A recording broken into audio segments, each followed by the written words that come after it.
I mentioned the feast in France. At that feast, one of the speakers relayed a story that I'd like to share with you this afternoon. It's a suitable introduction to the topic that I have this afternoon. And the story is about Chief Justice John Roberts. And this past June, Chief Justice John Roberts gave the commencement address at his son's 9th grade graduation from a boarding school in New Hampshire. And maybe you read some of the speech. If you have, I'll relay a part of it again. It's an excerpt from the speech, and it was unusual because it was different from most typical commencement speeches. So I'm quoting here. He says, "Now, the commencement speakers will typically also wish you good luck and extend good wishes to you. I will not do that, and I'll tell you why. From time to time in the years to come, I hope you will be treated unfairly, so that you will come to know the value of justice. I hope that you will suffer betrayal, because that will teach you the importance of loyalty. And sorry to say, but I hope you will be lonely from time to time, so that you don't take friends for granted. I wish you bad luck, again, from time to time, so that you will be conscious of the role of chance in life and understand that your success is not completely deserved and that the failure of others is not completely deserved either. And when you lose, as you will from time to time, I hope every now and then your opponent will gloat over your failure. It is a way for you to understand the importance of sportsmanship. I hope you'll be ignored, so you know the importance of listening to others. And I hope you will have just enough pain to learn compassion. Whether I wish these things or not, they're going to happen. And whether you benefit from them or not will depend upon your ability to see the message in your misfortunes." That's an interesting take. I don't know if anybody has read that or had seen that or not. It was a really interesting story, and especially when speaking to quite young people. As we all know, life is filled with disappointments and setbacks and trials. And we all go through trials. And a trial is something that threatens our comfort level, our sense of well-being, or our happiness. We can all probably identify that probably with too much familiarity. It can threaten or actually cause physical or mental harm. The different kinds of trials will cause different things and have different effects, or it can force us to have to make a difficult decision. Perhaps trials we've been through, not perhaps, but certainly, cause fear or doubt or uncertainty. We all want that. We want certainty and clarity. Why do we have trials? Why do we have them? You know, there are actually different kinds of trials. And well, yes, there are. But there are different kinds that are described in the Bible as well. The Greek terms rendered temptation, trial, or test, those three words, temptation, trial, or test, in the New Testament are all closely related, and often they're the same word. Most of the words translated as trial, temptation, test are all derived from, I'm going to probably not pronounce this Greek word correctly, but peirazo, and I'll spell it for you, P-E-I-R-A-Z-O, which means several things. It means to test, to try, and those are related but different, or put to the proof. And from pira, another word pira, which is a related word, P-E-I-R-A, meaning to attempt or to know by experience. Now, most of us, in fact, maybe the young people haven't seen this, but there's a book called the Strong's Concordance, and many of you have one, but it is a big book. The big Strong's Concordance. I was going to bring it today, but it's a pain to lug around. It's about that big and it's about that thick.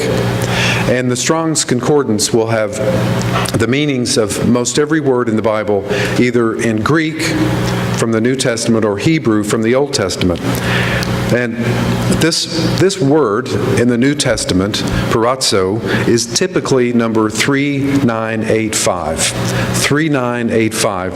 And the related words, like some of the words that'll be like a different tense or a different form of word, is like 3986. So there are a few of those words. Now, this same word is often translated slightly differently, as I've already said, as we can see, and most of the instances, and we'll see, seem to be correct, or they get the right sense of the meaning or the context in that particular scripture. Again, usually translated as try, test, trial, or tempt. But there are differences in the kinds of trials we experience, and we will see that today. There are three types of trials. Three types of trials. The first one is a test. The first kind of a trial is a test. And the source is God. And the intended outcome is good and beneficial. It's like, really? Yes, a test from God, and from God, and the intended outcome is good and beneficial and has a positive purpose. And we shouldn't resist those. That's really easy to say, but it's hard to do. But it's a test. The second kind of trial is a temptation. A temptation. And the source is not God. A temptation, the source is not God. Rather, it is either Satan, the world, or ourselves, our own carnal nature. And the intended outcome is failure or sin. It's a temptation. Now, we'll cover these first two, and then I'll get to the third a little bit later. We've already referenced it a little bit here. We'll cover, again, these first two. So when we're being tested, it's a good thing. Hard to believe, really, right? But it's a good thing. We shouldn't be negative. It's still a trial, though, for sure, and it's difficult. Sometimes, though, the same Greek word perazzo is translated as tempt, and we'll look into that too. Now, there's another word that's in the Bible that is, you would think, well, this must be the same word. It's not the same word. There's another word, and it's called, the word is dokime, D-O-K-I-M-E, dokime. And this word always means test. It doesn't mean tempt. It always means test, and we'll see a few of those. And its meaning is, again, to examine, to approve. And there's some really interesting verses that look at that. And it's a testing of your trustworthiness. You know, I've thought a few times, and maybe said it here too, we always think, well, can I trust God? Well, God wants to know if He can trust us as well. So some of that, this word, and it's number 1381 in that big book called the Strong's Concordance, dokime, or a similar variation is dokimion. Now, there are two scriptures in particular that we'll go to that show a direct relation to trials. Let's go to James 1. We'll go to James 1. And these are direct relations, have a direct relationship to trials. So James 1, and we'll start in verse 2. James 1, verses 2 to 4. We'll just do 3 verses here. It says, "My brethren," and we've read this so many times, right? "Count it all joy when you fall into various trials." Various trials. There's a hint that there's more than one kind, right? It says various trials, a different kind, a variety of trials. Verse 3, "Knowing that the testing of your faith produces patience. But let patience have its perfect work, that you may be perfect and complete, lacking nothing." So that in verse 2 it says, when you fall into various trials, that's that perazzo word, right? Perazzo, 3985. Verse 3, "Knowing that the testing of your faith produces patience." The intention is good and we shouldn't resist it. There's a good purpose. That's also 3985. The other scripture that shows a clear relationship of testing as a type of trial is very similar, almost exactly similar to this phrasing in James 1. So this is one of the key verses about the trials that we go through. And we can see it here in verse 3, that the testing of your faith, that trying, that examining to see if our faith is really strong. There's a purpose for trials, a test trial. But let's go to 1 Peter 1. 1 Peter 1. And we'll read another scripture here, 1 Peter 1. Again, very similar wording to the wording and the phrasing in James 1. 1 Peter 1, verses 6 to 8. 1 Peter 1, verses 6 to 8. In this you greatly rejoice, though now for a little while, if need be, you have been grieved by, again, various trials. There are different kinds of trials. That the genuineness of your faith, being much more precious than gold that perishes, though it is tested by fire, may be found to praise, honor, and glory at the revelation of Jesus Christ, whom having not seen you love. Though now you do not see him, yet believing you rejoice with joy inexpressible and full of glory. So we see again various trials, and verse 7 is tested by fire to perfect your faith. So it's a good intention. And sometimes what happens with fire? Fire gets hot. It's not easy. Now let's go back to James 1. We want to read a little bit further down in that chapter and see something else. James 1, so just a book back there. James 1 and verses 12 to 14. James 1 verses 12 to 14. So it says here, blessed is the man who endures temptation. So it's translated differently here. For when he has been approved, again, he will receive the crown of life, which the Lord has promised to those who love him. Let no one say, when he is tempted, I am tempted by God.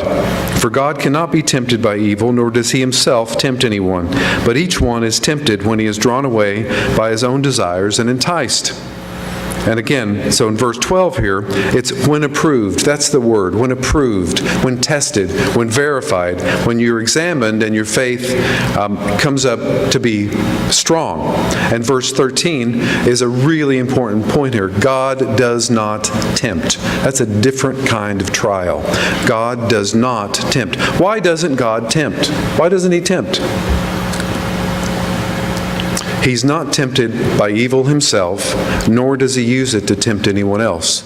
It's pretty clear here. But that's a different kind of trial. And we've all probably been tempted ourselves, but that does not come from God. And the temptations are usually not of God. So it's to break God's law or to sin. We can tell that that is a temptation. It's a different kind of trial. Again, we are to yield to test, but we are to fight temptations. Now, there are some uses of the word dokimi, the other word. It's number 1381 and 1383. And I'd like to show you some of those words. Let's go to Luke 14. Luke 14, and this is the parable of the Great Supper.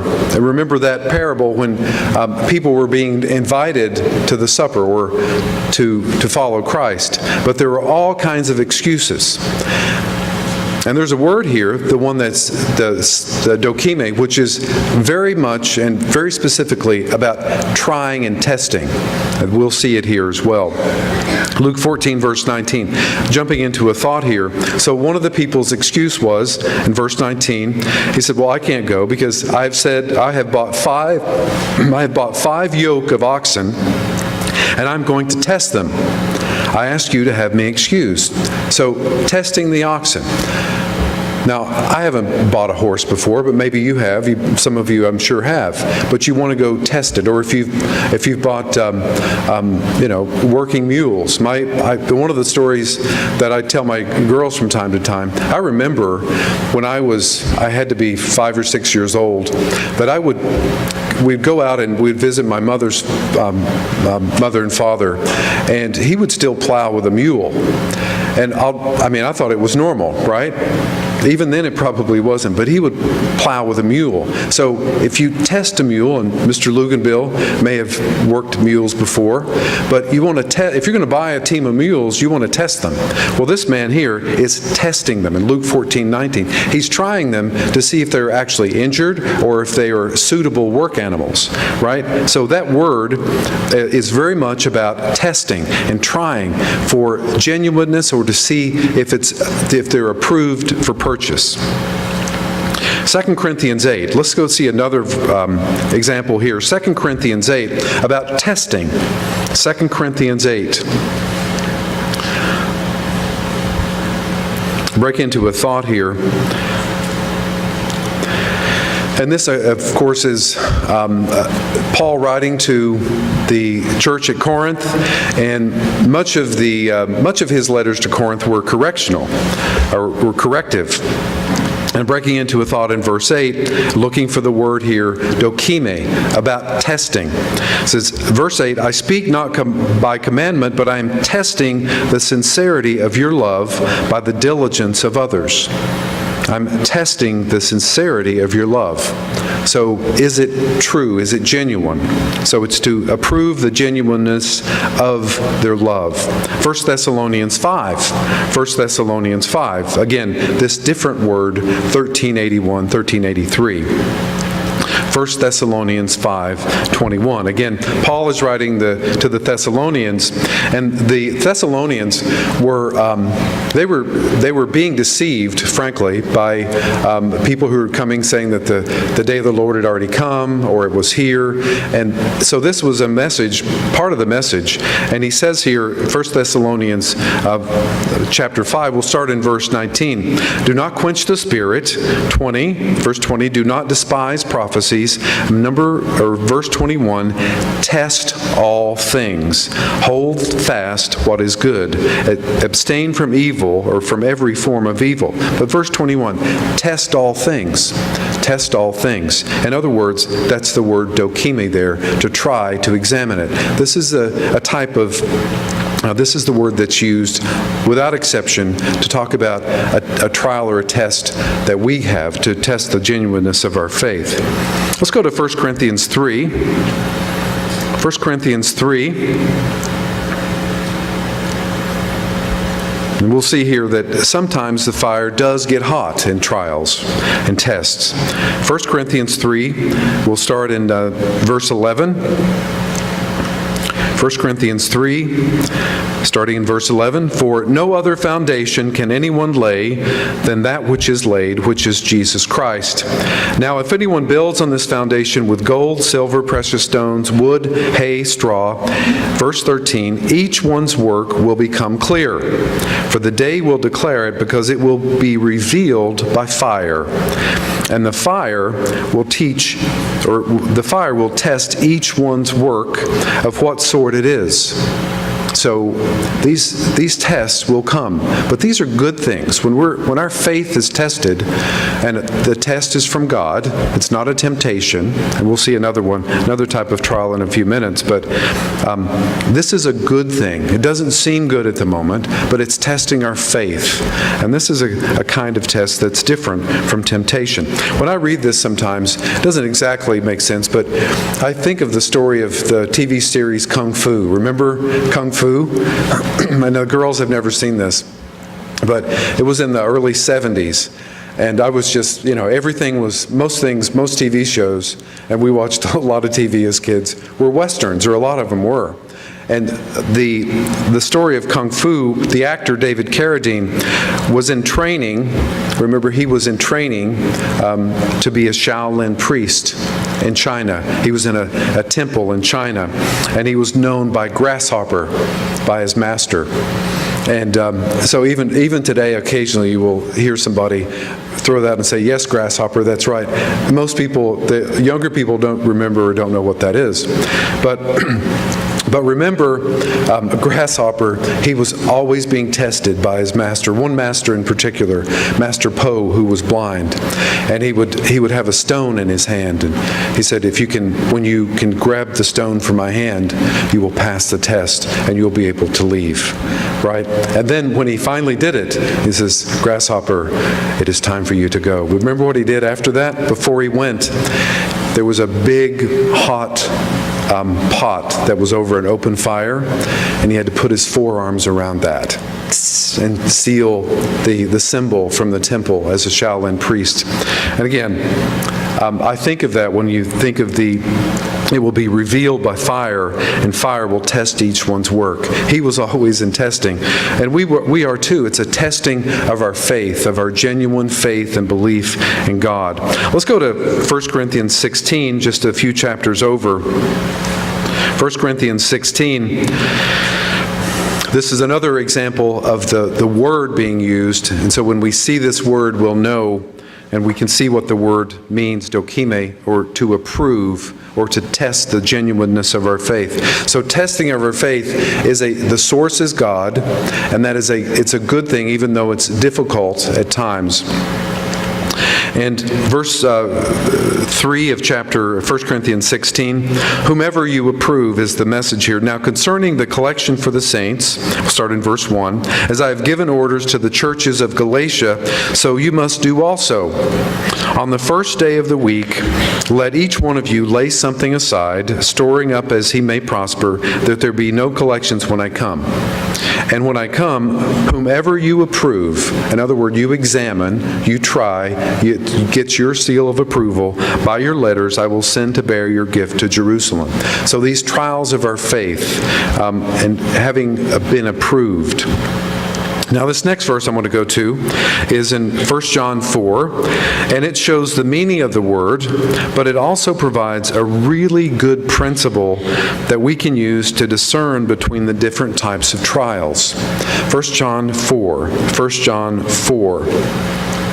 and verse 1, 1 John 4. And again, it shows the meaning of the word, but it gives us a principle of how we can discern the difference. And that's really the point today, is to look at our trials and to see if is it a temptation, or is it a test of our faith, or is it the third kind that we'll talk about in just a few minutes. 1 John 4, verse 1, Beloved, do not believe every spirit, but test the spirits, whether they are of God, because many false prophets have gone out into the world. So it shows the meaning of the word test for us, but it also lets us know we should examine things we hear and use discernment to know if they're from God. It also lets us know the difference between a temptation and a test. A temptation, and we'll talk about that in a moment, will be from Satan, and it's usually something against God and against God's law. God's not going to tempt us to do that. He says He doesn't. So a temptation will most always go against God's law and His way of living. One final example of this word dokimi, the 1383 or 1381, we'll go to 1 Thessalonians 2. You would think, well, why didn't you put those together if you're already in 1 Thessalonians? But it's fun to keep no, it's not. We'll just go back and forth here. Just the order makes sense. 1 Thessalonians 2, verse 4. But it says, but as we have been approved by God to be entrusted with the gospel. So our test now, we're going through trials and tests to see if we're trustworthy. Even so we speak, not as pleasing men, but God who tests our hearts. God doesn't tempt, but He does test our hearts, whether we truly believe, and He will test the genuineness of our faith. So we covered a test, which is a type of trial. Now let's talk about temptation. Temptation. Now, temptation, again, we talked about it. The author is not God, and the intended result is negative or failure or sin. It's a temptation. And perhaps the best known example is in Matthew 4. Let's go to Matthew 4. You probably thought of that already. When Satan was tempting Christ. It's the great battle, and again, Satan was, God Himself is here on the earth. Now's my chance. It was the battle, and if you look at that, Jesus Christ's ministry didn't really start in full until after this temptation. Then Matthew 4, verse 1 to 3. We won't read all of it, but we'll just, and if you want to, obviously later, that would be a good thing to read, but we'll just read 3 verses. In Matthew 4, in verse 1, it says, Jesus was led up by the Spirit into the wilderness to be tempted by the devil. And when he had fasted 40 days and 40 nights, afterward he was hungry. Now when the tempter came to him, he said, if you are the Son of God, command that these stones become bread. So he was was saying, I don't believe that you're really God. He knew he was, but he was tempting him to do something. Jesus Christ was tempted by Satan, and even Satan was referred to here in this example as the tempter. Satan, temptations come from Satan or the world or our own carnal nature. And we can note the things that were used to try and tempt Christ, to worship a being other than God and other related tactics. So we can see a temptation is something to go against God. And that comes from ourselves or Satan or the world. God doesn't do that. That's a temptation. That's different from a test that God gives us. Let's go to Hebrews 4. Hebrews 4. I just think the book of Hebrews is really interesting. I was listening this morning and this afternoon to one of the FI online classes that Mr. Johnson was teaching about Hebrews, and just all the historical things that happened in the book of Hebrews. It was probably, it's most likely written just before the temple was destroyed in AD 70, because it was referring to a lot of the sacrifices and everything that went on in the temple. And if the temple had been destroyed, it would certainly have mentioned that. So the book of Hebrews was probably written about 67 to 68 AD. Most people think by Paul, but this example here in verse 15 of Hebrews 4 shows us that Christ was tempted as well. Hebrews 4 verse 15, "For we do not have a high priest who cannot sympathize with our weaknesses, but was in all points tempted as we are, yet without sin. So he was tempted, but he didn't succumb." And that's the perfect example. It's the perfect example. Now, we won't go to 1 Corinthians 1, but 1 Corinthians 1 verse 10 is an excellent example of the examples that are shown is ancient Israel and how they were tempted and they succumbed. And again, showing that, and we'll reference one verse here later, but if you want to read that later, 1 Corinthians 10 verses 1 to 13 talks about ancient Israel being an example for us of how not to behave. So it's a good thing to read later. So there are three types of trials. So we've talked about tests. So tests, the source is God, and the intended outcome is good and positive. We shouldn't resist that. And we've talked about temptations. The source is not God. The source is the world or ourselves or Satan. And the outcome is negative. The intended outcome is failure or sin. And there's a third type of trial that we can experience and probably have, and that is time or time and chance. Trials of time and chance happen, and time and chance happen to us because we live and exist in this world, but it's a trial nonetheless. Now, time and chance can be good. This week, Celia, our daughter, I guess it was this week, she won a drawing, right? It was a time and chance drawing at school. I think everyone had the chance to do it, and she won a certificate for a free Domino's pizza with 2 toppings. That's time and chance, right? Because everyone at that school, that's time and chance. That's a good one. Now, you probably had some examples where time and chance was really good for you, right? And probably time and chance where it was bad for us as well. But there's also the fact, not just time and chance, but time itself, that we actually get older, that we are getting older. And that can be a trial as well. But it's about time. Now, before the feast last year, and I'll tell you this, and you probably have examples of this too, right before the feast, I broke a tooth, and it wasn't like just a small tooth. It was a significant tooth, right? It was an upper molar, and I went in and I was like, "Well, this is causing a lot of pain." And she said, "You've broken that tooth, and you're going to have that thing pulled."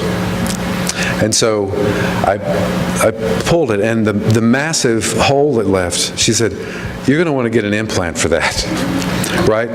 So I went to the feast with this massive hole in my head, right? And knowing that a few months later I had to get a screw screwed in my head, and then after that an implant attached, and then a crown put on that. I just had some serious back troubles. My knee was hurting. I said, I'm falling apart. I'm falling apart. Who hasn't experienced that if you've gotten to a certain age, right?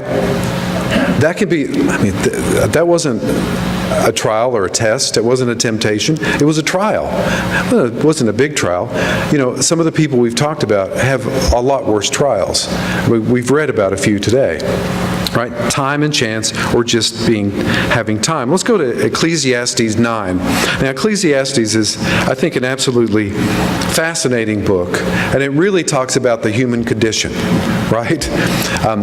In fact, the Jews usually read the book of Ecclesiastes at the Feast of Tabernacles, because it focuses on the temporary nature of our existence, our physical life.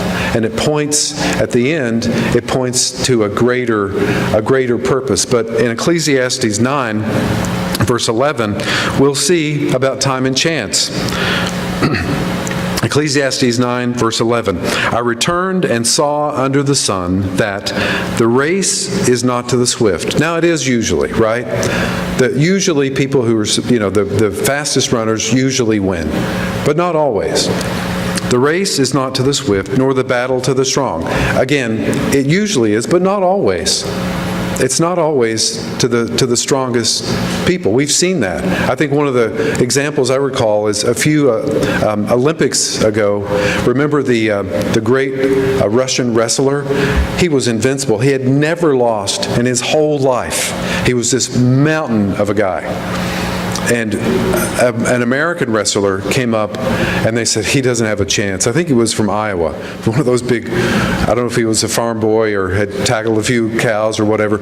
He was big too. And there was something he did, and he beat the Russian wrestler. Right? Even though the Russian wrestler had never been beaten and was still in his prime, and everyone said he's going to win, there's no doubt. But the race is not always to the swift, nor the battle to the strong, nor bread to the wise, nor riches to men of understanding, nor favor to men of skill, but time and chance happen to them all. It's a part of living in this world. Time and chance. Time and chance. Now, Mr. Bacchus will be glad to know this, that a couple of months, or maybe a month or so ago in our office, there was a charity thing, right? It was a putting thing. If you could putt a ball into a hole in a box that was maybe 10 or 12 yards away, you got, for $10 to the charity. It sounds like gambling, but it was for charity, right? And you could putt the ball, and if you got, for $10, you got 3 balls. So I got 2 of them in. And they said, well, we're going to have a drawing. It's like, well, I don't care about the drawing. Well, I cared a couple weeks later when my name was actually drawn out of there, where everybody had tickets in there.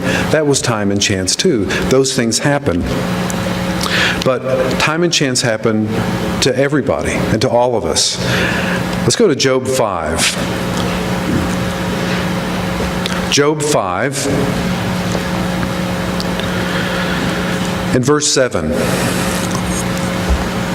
It sounds like we're all born to be rebels here, right? Because it says we're born to trouble, just born to trouble. That's the human existence. Job 5, verse 7, it says, Yet man is born to trouble as the sparks fly upward. If you have a fire in your backyard, without exception, right? If there are sparks that come off of that, they usually go up. They don't go down. It says here, man is born to trouble as sparks fly upward. This life is filled with good time and chance and bad time and chance. One of the comments of Chief Justice John Roberts when he was giving his commencement, a part that he said before to these 9th grade boys, that I didn't read. He goes, you may not think this, but this is the easy time of your life. And it is, right? When you're in 6th to 9th grade, that's usually the easy time of life. But it doesn't get easier. It doesn't get easier. Let's go to Job 14. Job 14.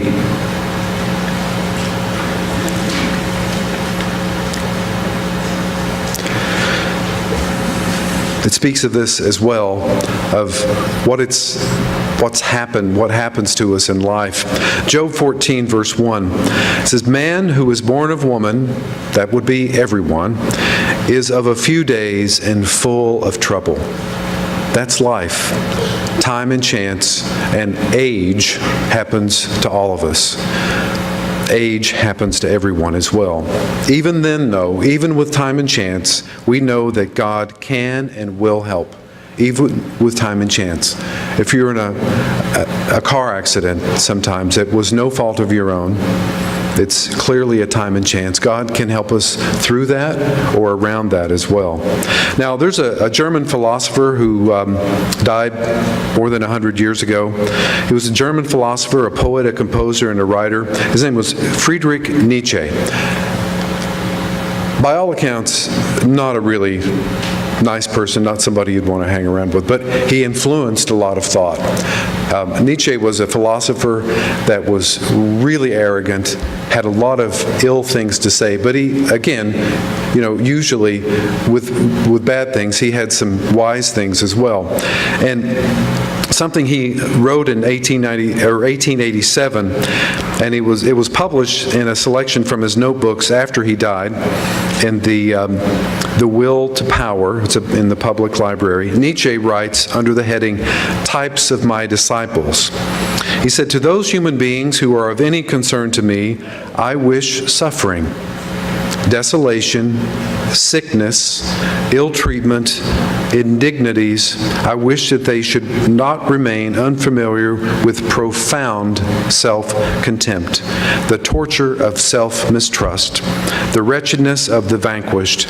I have no pity for them, because I wish them the only thing that can prove today whether one is worth anything or not, that one endures." And I thought that was a really telling phrase, that we do have trials. We have trials that are tests. We have trials that are temptations. And we have trials that are just plain related to time or time and chance. And don't resist. We're not to resist the trials. We want our faith to be tested so we can learn and grow. But we should resist the temptations and ask for God's help through and around time and chance and time. And we're all getting to the point of, or many of us, the few people in the back. I was thinking of maybe putting the lectern in the back so you'd be in the front today. But I'm just kidding. But you aren't realizing the effects of old age yet. Although I remember when I was 25, a long time ago, playing softball, and I remember actually losing like half a step, like being a little bit slower from one year to the next. And now I'm a lot slower, right? And I'm afraid to play softball because I don't want to blow my knee out, right? But we know those things happen. So it's tests, temptations, and time, or time and chance. Let's go to James 5. James 5. Many people refer to the book of James as the New Testament version of the book of Proverbs. And James 5, verse 11 says this. James 5, verse 11. We already were in the early part of the book of James, but we'll go to chapter 5. James 5, verse 11. "Indeed, we count them blessed who endure. You have heard of the perseverance of Job and seen the end intended by the Lord, that the Lord is very compassionate and merciful." He's very compassionate and merciful. And the end is always positive. He doesn't want to test us to have us fail. He wants to test us to see if our genuineness, the genuineness of our faith is true and pure. And He wants to know if He can trust us with eternal life. So it's a beautiful verse there, James 5. Let's go to 1 Corinthians 10 now. I just want to read one verse there. It's a really beautiful section of Scripture. You can read that later if you want, but I'll read one verse, and verse 13. Just one part of it. 1 Corinthians 10, verse 13, "No temptation has overtaken you except such as is common to man. But God is faithful, who will not allow you to be tempted beyond what you are able.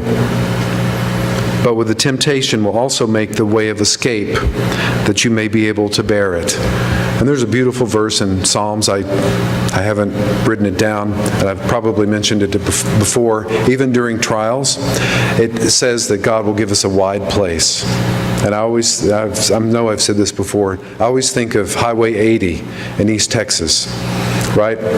It's a two-way road with probably the biggest shoulders on a road I've seen. And in East Texas, if you're driving along, you can actually, if somebody comes up behind you, you're expected to pull over under the shoulder and drive and let them pass you. Right, and I always think of that road when I think of the verse in Psalms that says that during the trials, God will give us a wide place. He'll make a way that we can escape it, and He won't tempt, He won't be allowed us, He will not allow you to be tempted beyond what you're able. But you know, someday there won't be trials. Have you thought of that? Someday there won't be trials. We just celebrated the Feast of Tabernacles, and we probably read a verse about the ultimate future time when there won't be trials. And that sometime in the future sometimes is hard to imagine. Revelation 21, read this verse in closing. Revelation 21, verses 3 to 6, we talk about a time, and actually, you know, in the future, I don't know this, but it's my opinion, I don't think we'll remember the times of trials that we've had, because there will be too much to focus on at the present that's beautiful and wonderful, and an endless future of creating things. God's a creator. I think we're probably the happiest when we create things, and we'll be focused on that. I don't think we'll look back, but this is the time in the future, and it's a beautiful thing, a beautiful time to think about when there won't be trials. Revelation 21, verse 3, "And I heard a loud voice from heaven saying, Behold, the tabernacle of God is with men, and He will dwell with them. And they shall be His people. God Himself will be with them and be their God." Verse 4, "And God will wipe away every tear from their eyes. There shall be no more death, nor sorrow, nor crying." And I could add here, again, I'm not adding to this word, I'm just saying, when I read this, I think there won't be any more trials. "There shall be no more pain, for the former things have passed away. Then He who sat on the throne said, Behold, I make all things new. And He said to me, Write, for these words are true and faithful. And He said to me, It is done. I am the Alpha and the Omega, the beginning and the end. I will give of the fountain of the water of life freely to him who thirsts." There will be a time when there are no trials. There won't be tests. There won't be temptations. There won't be time and chance. You won't get older. You won't have bad knees. And I'm sure that not many, but some people in here probably have false hips or replacement knees.